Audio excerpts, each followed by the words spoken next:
Hey y'all, here I am with another block daily playing an Esper control list, which I've worked on a little bit. I haven't really been playing this deck very much. I've mostly played very much. I haven't played this deck basically any.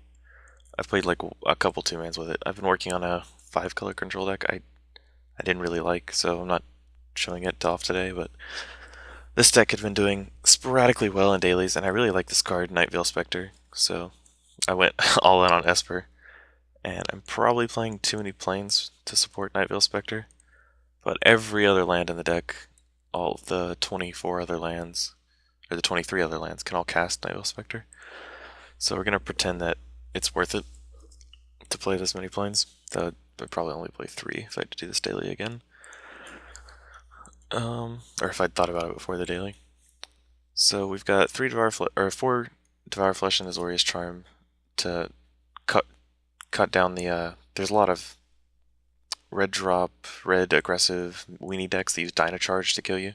So I have the Fleshes and the Charms to stop them, along with the Verdicts, which are a little more expensive but does the job. And the Tinted Sphere is mostly for just catch-alls. It's not that good against aggro, it's not that bad either, but it's not like Verdict or Flesh where it gets rid of it. The Spectres are one of my favorite cards in the deck. I'm not really playing any Chromatic Lanterns to try and cast these red things I'm exiling most of the time, but it's very, very, very, very, very good against control decks, especially. If you can hit one, you start exiling their lands, which is very good for you, because you can make your land drops. You can hit their Jaces, their Dissension Spheres. Like, against all the control decks, you can cast whatever they need to cast, with the exception of, like, Vraska, I think. Any of the, like, Royal-esque green, white, black decks that are all in on Obsidian, Vraska, and Life Gain like that. But I like Night Veil Spectre a lot. And also Obsidian, one of the other reason to play black in this deck.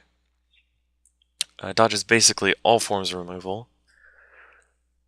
The spheres, the verdicts, pretty much everything.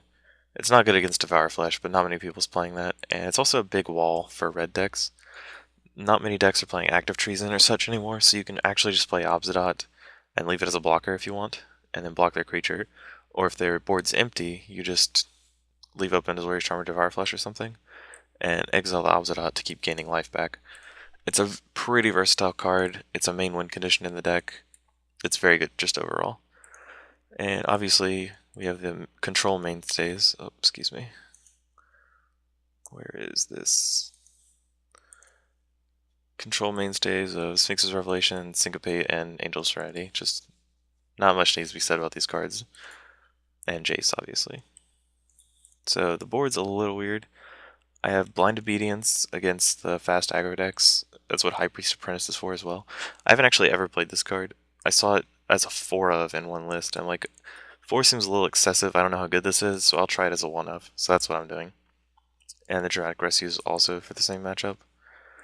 Against Control, I have a bunch of counter spells, 2 Psychic Strikes, and a Cancel. It's maybe better. The Psychic Strike is just better than Cancel, but I'm just trying 2 Psychic Strike, 1 Cancel for right now. Sometimes milling them is a little bit of a downside, and I don't know how much the mana is a consideration. It's probably Psychic Strike's better than Cancel. Angel's Serenity for, control mostly, just if you need another threat, and Keening Apparition is for Detention Sphere decks.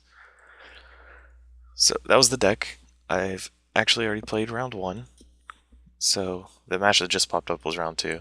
So what y'all are going to be seeing now is round 1, and then I'll come back and we'll be caught up to stuff. Okay, so see you then.